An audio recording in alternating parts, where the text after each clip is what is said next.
जय श्री गणेश। नगर में ब्रातियों का प्रवेश और द्वार चार तथा पार्वती द्वारा कुल देवता का पूजन। ब्रह्मा जी बोले, तदंतर शिव जी प्रसन्नचित्त होकर अपने गणों, देवताओं, दूतों तथा अन्य सभी लोगों के साथ कौतूहल पूर्वक हिमालय के घर गए। हिमालय की श्रेष्ठ प्रिया मेना भी सभी स्त्रियों के साथ उठकर अपने घर के अंदर गई और इसके बाद वे सती शिव जी की आरती के लिए हाथ में दीपक लेकर सभी स्त्रियों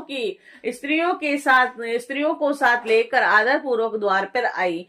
वहां मेना ने द्वार पर आए हुए सभी देवताओं से सेवित गिरजापति महेश शिव को बड़े प्रेम से देखा।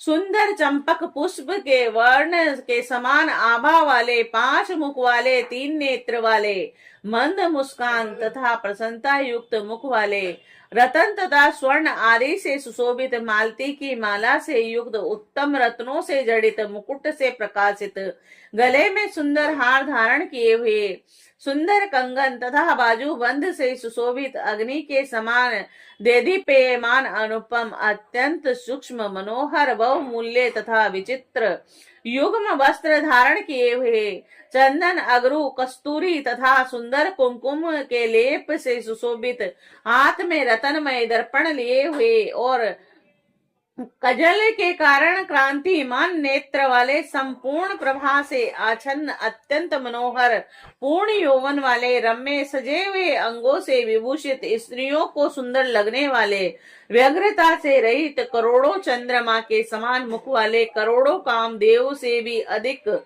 शरीर की छवि वाले तथा सर्वांग सुंदर, इस प्रकार के अपने जामाता सुंदर देव प्रभु शिव को अपने आगे स्थित देखकर मेना ने अपना शोक त्याग दिया और वह आनंद से भर गई। वह अपने भाग्य और गिरजा तथा पर्वत के कुल की प्रशंसा करने लगी।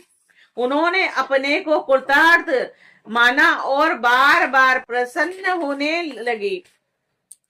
तब वह सती मेना प्रसन्न मुख होकर आरती करने लगी और आनंद पूर्वक उन्हें देखने लगी। वह मेना गिरिजा की कही हुई बात का स्मरण कर विस्मित हो गई और उनका मुख कमल हर्ष के कारण खिल उठा और वे अपने मन में कहने लगी, उस पार्वती ने मुझ से पूर्व में जो कहा था, मैं तो उससे भी अधिक सौंदर्य परमेश्वर को देख रही हूँ और इस समय महेश्वर का सौंदर्य तो वर्ण से परे है। और इस प्रकार विस्मित हुई मेना अपने घर के भीतर गई और युवतियां प्रशंसा करने लगी कि गिरजा धन्य है। और जो कुछ कन्याओं ने तो यह कहा कि वे साक्षात भगवती दुर्गा हैं। कुछ कन्याएं तो इस प्रकार कहने लगी कि ये गिरजा धन्य है जो इन्हें मनोहर पति प्राप्त हुआ। हम लोगों ने तो इस प्रकार मनोहर वर का दर्शन ही नहीं किया है। और उस समय श्रेष्ठ गंधर्व गाने लगे, अप्सराएं नृत्य करने लगी।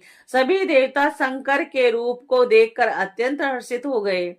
बाजा बजाने वाले अनेक प्रकार के कौशल से मधुर ध्वनियों में आदर पूर्वक अनेक प्रकार के वाद्य बजाने लगे।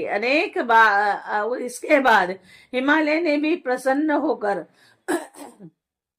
द्वाराचार किया और मेना ने भी आनंदित होकर सभी स्त्रियों के साथ महोत्सव पूर्वक परिच्छन्न किया और फिर वे अपने घर में चली गई। और इसके बाद शिवजी भी अपने गण और देवताओं के साथ निर्दिष्ट स्थान पर चले गए।